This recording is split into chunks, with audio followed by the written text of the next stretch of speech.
it's just high execution, and that's the primary concern. Styx Ferrymen aiming for their second win of the phase, and the Highland Ravens looking to pick themselves back up after the loss. Can they do that here in game number 1? We'll throw it down to Gore and Trelly. Well, thank you so much, J-Mac and Mifflin. And Trelly, one I'm really excited to see Aurora on the Hell support, Sino back on the Nike in the jungle. The Ferrymen, I think, having to punch up a little bit to try and match the Ravens here. We've seen what this team is capable of. I don't think I've ever smiled more at a can of beans being on my screen, which realistically makes a lot of sense. I didn't rease. I thought it's like a bean house. I guess it's a factory, right? That would make sense. Well, what's a bean house? Yeah, I don't know. Don't question those words. Okay. Well, maybe. My second thought might have to go on pause. Good damage. You still have it. One more auto, just a little short there for Paul. Goes to show that just because it's a bean, it still packs a punch. It does. And Sino has Blink. To make a fight happen. I'm curious what Baskin's comps were. You know, like Baskin's like, I think I'm getting ganked. As you can see, Hurrywin is definitely getting ganked. Sino comes in with the slow. The snipes are gonna have to come through. Where are they at? We'll see if Cyclone has one. Shots yet. There's one. There's two. You just need to hit one more, and he lands it. First blood off of some beautiful snipes there for Cyclone Spin. Maybe made you want to scream, but did not actually get in there. Wow. Secures the blue buff for Haddix, despite the invade. There's going to be the cages now. Lock it down, Basket. You got a rotation from the Agni, and sometimes that's all you need. 3. Take down 1, Baskin. I was going to say Beans Baba Yaga, but you get what I'm saying. Yeah. The Baba needs to be dealt with later on. He wants to close that can of beans. Instead, they're going to find Sino, and it's going to be a pretty easy pickup. Locked down between the Circuit and the It's going to be the Gold Fury that's looked at here by the Ravens. Scream starting it up with Bear, but it's a little bit of a bait. Walls go up from Hurry, not locking anyone in, but cutting off some pass. Teleport from Haddix with a leap. Locking down Cyclone Spin. No escape over here. Up into the sky. Now the Snipe's coming down. Holds on to him for a little longer, gets some damage out on the screen, and rolls out of there, manages to get the distance necessary, and the team's resurging. Screams low, Sino is deep into the back line of the Ravens, and he's able to at least get one, but they pick up a little more, the little extra help from Baskin. Now the Ravens turning, running. 3 of them are going to get out of here, and they're going to take this one without any fight. Yeah, didn't love the River's Rebuke there. It did seem like a simple upgrade, right? Yep. It's not like you're buying and investing in the full upgrade immediately. Instead, they're buying and investing in Barra, who uses his ult. Oh, up into the sky goes Cyclone. You can't wait this one out. One snipe misses, though. The last 2 are able to do a little bit there, but his shielding and, of course, the Aegis work out well enough. Now the cage is dropped by Haddix. Phantom Shell to use it on the other side. Sino's the turn. He waited it out. His name, and immediately, not only waiting it out, there's a good River's Rebuke. They're chasing him down. They get the jungler. So not only does Barra get out of here, but they keep the fight going, and it's in the Ravens' favor. Oni Fury's about to spawn back up. Sino gone for 30 seconds. This is going to be an easy rotation for the Ravens right into the Fury. Paul's got home sweet home, and that could bring some big damage towards his objective if he's able to get it off. But the Ravens aren't looking to pull just yet. They're trying to see if they can find a fight here. Sino bought enough time to respawn. Now just has to make it back to the fight. They're going to be able to make the fight happen. Hurry. Pulled in, CC'd, taken down. 4-on-4 now with a numbers advantage going to the Ferryman as Sino rejoins the battle. Ult available for the Nike as well. That's slow. Have been used for the shield earlier. Now potentially going to cause some trouble. Instead, the Ravens recognize that they just don't have this one. Fall back. Now back to the gold Shelly, which would realistically it's 700 apart. Might be even less if they get this kill, and they will kill off Cyclone Spin. Easy lockdown from Haddix. Just counting down the seconds. Trying to find their way in. Haddix has the ult, drops the ult immediately onto Aurora, on to Paul. Is able to lock them down, not able to find too much. No relics really used on the Ferryman just yet. Instead, they're going to surge forward, ready to chase down the Ravens. A lot of damage on Vin in the back, but it's going to be Scream plus a lockdown from Hurry. That helps turn this around. Sino, the bleed does it. And the poison ticks, creating an opportunity. Baskin trying to back, forced to fall back a little further. The rest of the team starting up the Fire Giant. He just trying to create some space. Might take more damage in the process. Have to be careful Baskin, back, teleported back in, around the side, finds Vin, goes for the knockup, gets the damage, and between him, Paul, and Cyclone, they kill off Venenu, and now they're surging forward once more. Scream, lurking in the back. Bera needs a little help, isn't going to find it, isn't going to get to the air in time either. The carries, the backliners for the Ravens. Waves here. Highland doesn't have an ultimate. He can just provide damage. This Fire Giant's getting low, and it looks like the 6 Ferrymen, they don't want a 50-50. Set at a 3rd health, a 4th HP, dropping a little lower. Scream goes into the side. Scream's getting burned down and damage. Ferrymen get the Fire Giant, get a kill onto the jungler, staggered behind his carries. And Haddix, oh, he's going to join him here. That Riptide can only get you so far, and it is not enough. 2 more kills, and the Ferrymen in firm control. Badly for this kill. Scream goes for the ult, forces the beads out of Cyno.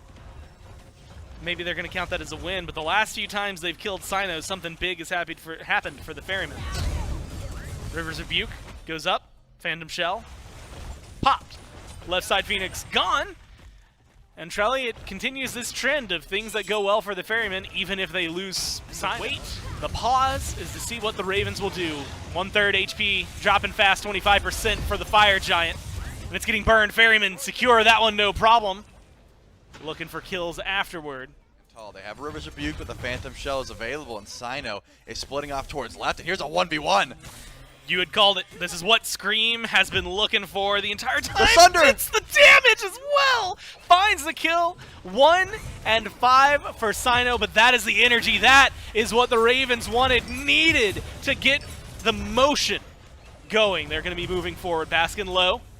Forced to run towards mid. No one chasing him down. They're looking for a little bit more. Bera uses the ult aggressively. Tries to get in there. And like you said, Paul, he's just thwarting him. Every step they take forward. Even the Circuit vision up.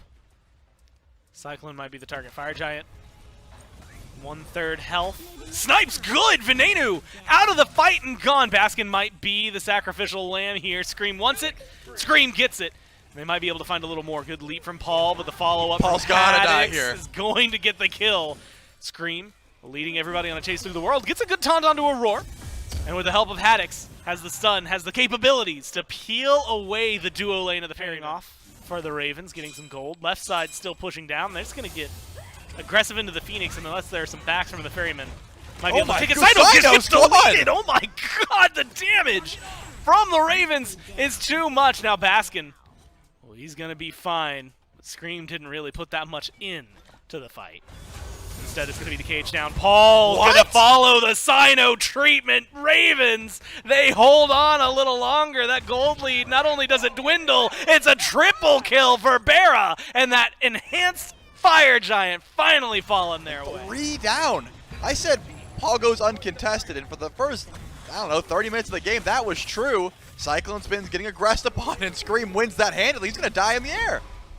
Yeah, falls before the 3rd shot can come out. Try to make it even crazier. There's 3 runic bombs on the Ferrymen. Baskin. They just haven't been able to do anything. It's Baskin trying to defend Cyno in 5 seconds, but we saw what happened the last time he stepped up. River's Rebuke comes out, walls him away. There's going to be Cyno leaping in, looking for some damage. Scream is low, but Bera gets credit for that one. And it's the last kill onto Cyno before the Titan falls. The Ravens, they hold on, and they win game 1. Of wins against the Ferrymen. Remember, a win for the Ferrymen here puts them ahead in 2nd seed over the Highland Ravens. Had a great start to this phase, came out 2-0 immediately out the gate, went full 3 games against the Jade Dragons, and now are looking to try and pick up that mantle once more now for the Highland Ravens and try and extend this to a 3-1. Can the Styx Ferrymen extend this set out, or are the Highland Ravens going to run away with it? Let's jump right into game number 2 with Gore and Trelly. Oh, it's the test for them here. If Cyno can step up, maybe answer some questions from last game that never went answered. Provide, heal off the wave. Just be a lot to deal with, but Baskin did his driving strike. He's got the totem, and he's getting chain CC'd. How much cooldown? 4 seconds left, and they don't have the damage. Baskin's actually going to dish up Scream, and that could be an easy kill for Cyno. Yeah, nice quick push back, and there's going to be the hit. Baskin gets the first blood here. Assist over to Cyno. The Haddix had actually replicated towards the end of last game. That's not going to be there. Otherwise, talking about a Gold Fury. Up and down it goes. Same with the walls from Hurry. Walls off, a roar. A little bit of damage from the Ferrymen make it through there, and in fact it might end up causing him a little bit of trouble. They all got in the Riptide except for Aurora. It worked out the complete opposite way that Hurrywin wanted. Game. We'll see whether or not they can start that up. Pyromancer will be started up. Hurry gets caught out against the wall. Home sweet home. Firebolts over the wall looking for damage. Pyro's been leashed. And Scream's gonna go in. Scream's got the damage. Burns through Paul's health bar with the ult. And now it is a different game. 4v5. Sino going for that vital amplifier now. Might have some damage to fight into it. You had mentioned it.